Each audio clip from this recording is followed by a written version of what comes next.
97% of executives say they've deployed AI agents, and only about a quarter of them are seeing real ROI.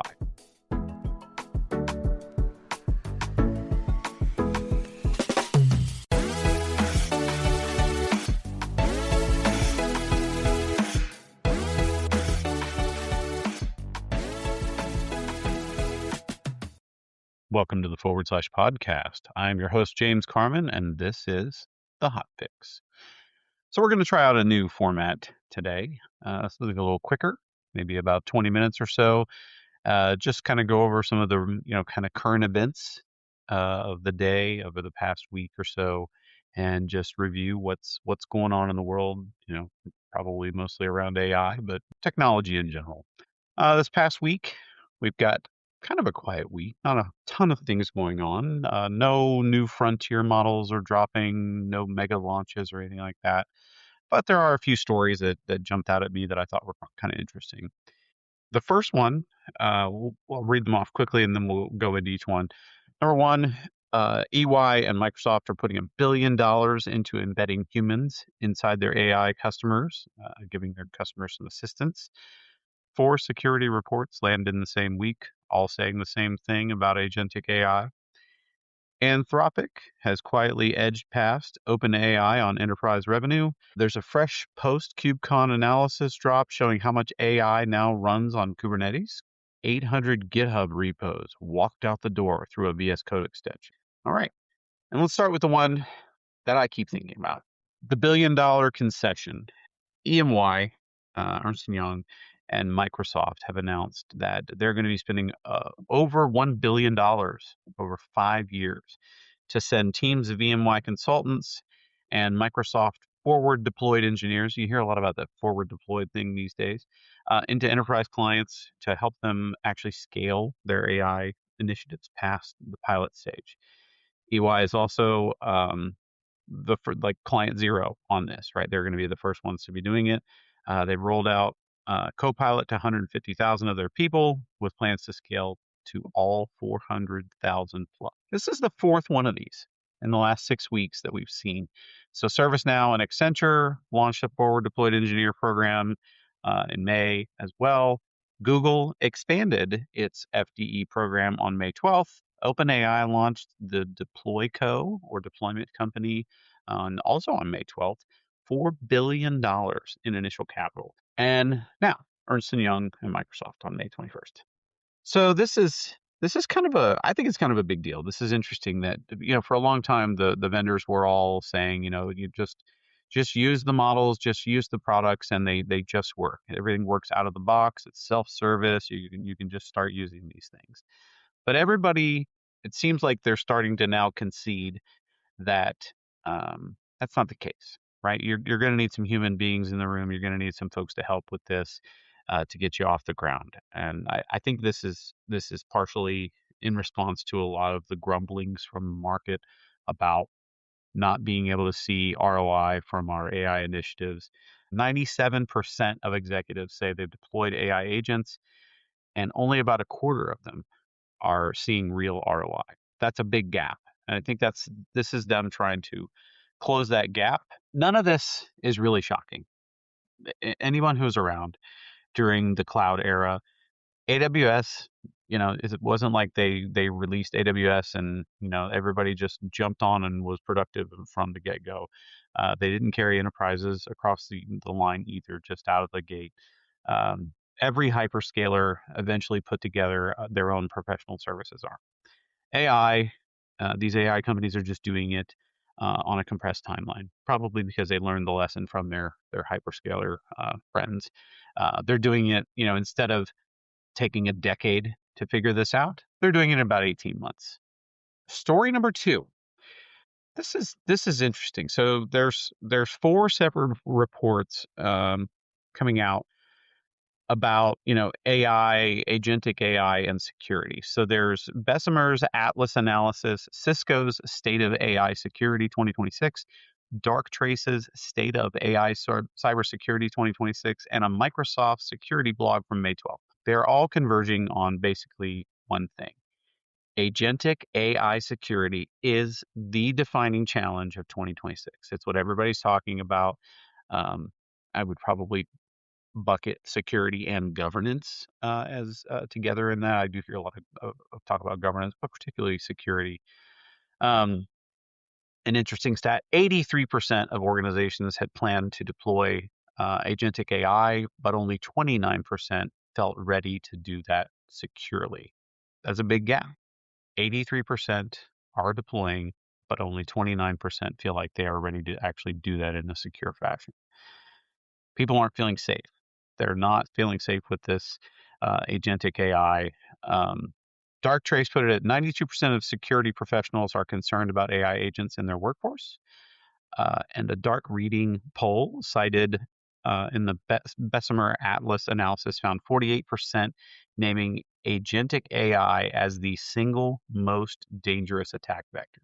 This is maybe to be expected, I guess, but there's some interesting developments that are going on.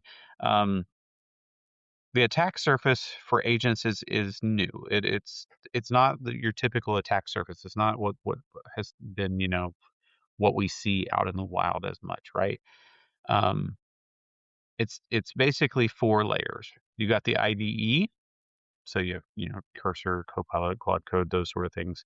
The MCP gateways and the API services. You have SaaS embedded models. Embedded agents inside the SaaS products themselves. There's agents living in those products like Salesforce and those ServiceNow. And then identity. Which agent is acting on whose behalf? Those sort of things, right? The identity has been a huge thing that a lot of folks are talking about. How do we solve the identity problem? That's a huge problem right now in 2026, and one that I hope we come to land the plane on that one, because it would be great to be able to move forward in the enterprises. You don't have to be a security expert, right, to understand why this makes things more difficult, right? There usually was 1 perimeter, maybe 2, but now you've got 4, and they're all talking back and forth to one another. If you only remember one thing from this episode, it's the gap: 83% deploying and 29% secure. I think that's a hugely consequential number for AI in 2026, at least so far. We haven't really solved that, obviously. Also, Microsoft introduced MDash, which is short for Multimodal Agentic Scanning Harness, which scored 88.45% on the CyberGym benchmark, topped the leaderboard, and beat Anthropic's Claude Mythos preview by about 5 points. The same system found 16 new Windows vulnerabilities that shipped in May's patch. I guess it was last Tuesday or Tuesday before last. The hyperscalers are now competing on defense at AI speed. The floor of what enterprises expect just rose. I have a note here, something that's pretty interesting. IBM's 2025 cost of data breach report found shadow AI breaches are running about $4.63 million per incident. That's roughly $670,000 above the baseline breach cost. So whenever a breach occurs, it's $670,000 more expensive for these shadow AI breaches.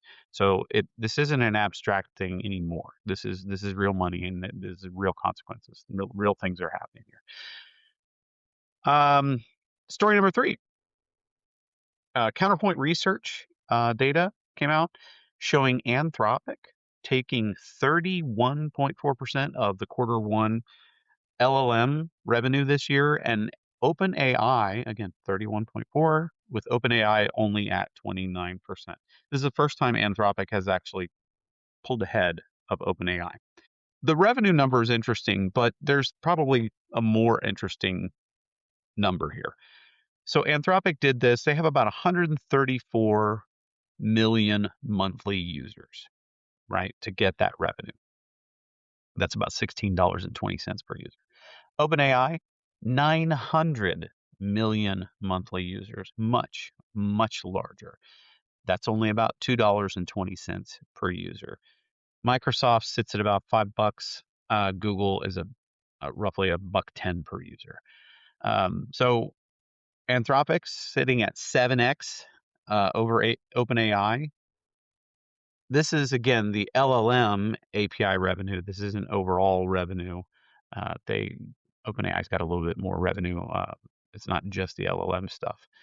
So what this looks like, the reason for this, if these numbers, OpenAI is absolutely winning on the consumer side, but Anthropic is winning the enterprise market. The businesses are buying from Anthropic. They're not buying from OpenAI as much.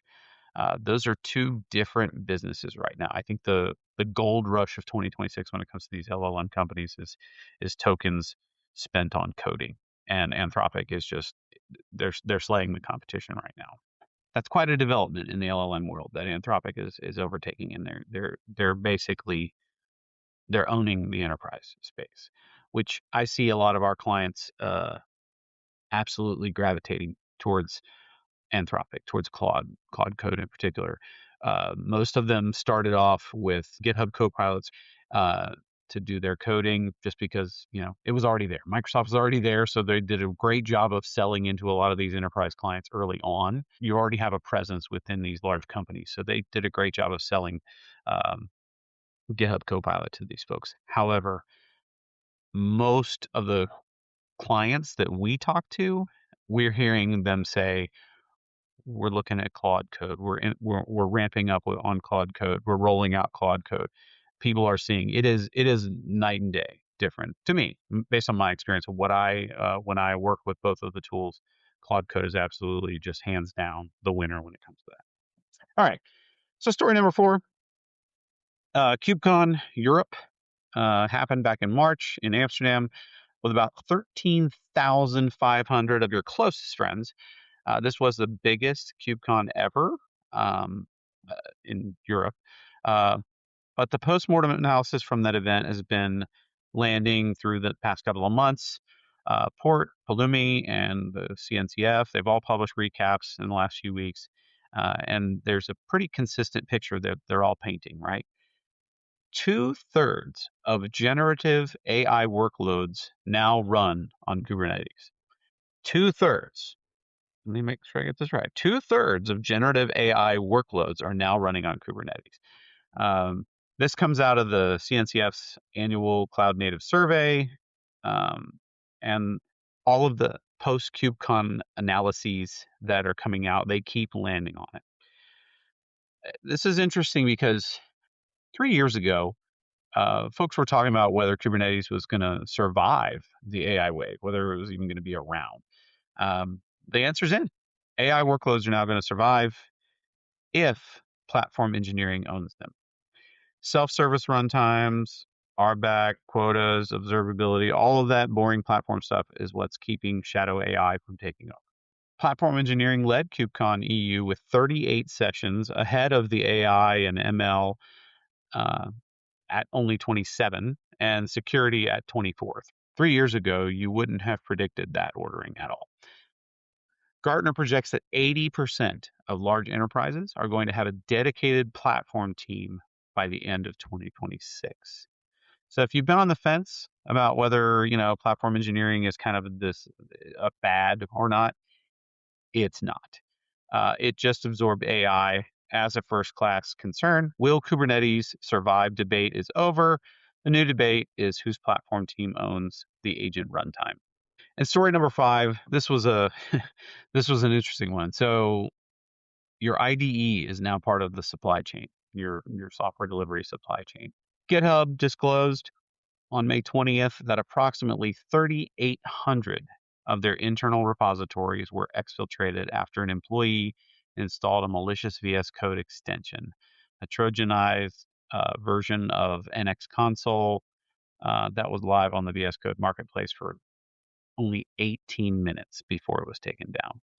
A group calling itself Team PCP claimed credit and is asking $50,000 for the data. Not a lot of money. They're not being greedy, at least. No customer data was exfiltrated, but still, 3,800 repos out the door. And these are the private internal, how they run GitHub, what some of their products are, those sort of things. So it's more than one breach, though. In the last 30 days, we've had Vercel had an OAuth breach. There was a Trojanized version of the Bitwarden CLI, which is an open source password manager type thing. We've had compromised SAP NPM packages, and now this GitHub issue. This is a pattern. Attackers are now figuring out that the developer trust chain, package managers, OAuth tokens, IDE extensions, right, all of that stuff is a softer target than the production perimeter that they typically are trying to attack. And it's going to give them access to everything downstream. So we have to be very careful and very vigilant about what we're installing on our IDEs, our development environments, on our machines. And if you think about it, every AI coding assistant that you use, Copilot, Cursor, Claude Code, they're living in the exact same extension layer that just got weaponized, right? They're in your IDEs. So we have to be extremely careful here. If your security model stops at the network boundary right now, you're about a year behind. I'm not trying to scare anyone, but what this means is, you're going to start hearing the question, what's installed on your developers' IDEs at the board level, right? Like this is becoming a liability. This is becoming a real issue. And most companies don't have a great answer. They don't have a lot of visibility, which in some respects I would say is a good thing because people need to be able to use the tools that make them effective. But with these sort of the IDE itself now becoming a very integral part of the supply chain of delivering software products to customers, this is just going to get pretty crazy in the near future. So that's the week. 5 stories. They're all kind of the same story from different angles. AI moved from pilot to production. That's the story. The vendors admitted that it's going to take some human beings to get this done. The platform teams are getting handed the runtime. The security folks are racing to catch up on the attack surfaces that didn't exist even just a year ago. And the enterprise market and the consumer market are, for the first time, actually are starting to look like two completely different things. If any of these are landing on your desk this week, I'd love to hear how. Drop me a line, hit me up wherever you found this. Otherwise, back next week. Thanks for listening. The / podcast is created by Calibrity. The / team is director and producer Ryan Wilson, editing by Steve Baradelli, marketing support by Taylor Blessing, and I'm your host, James Carman. Thanks for listening.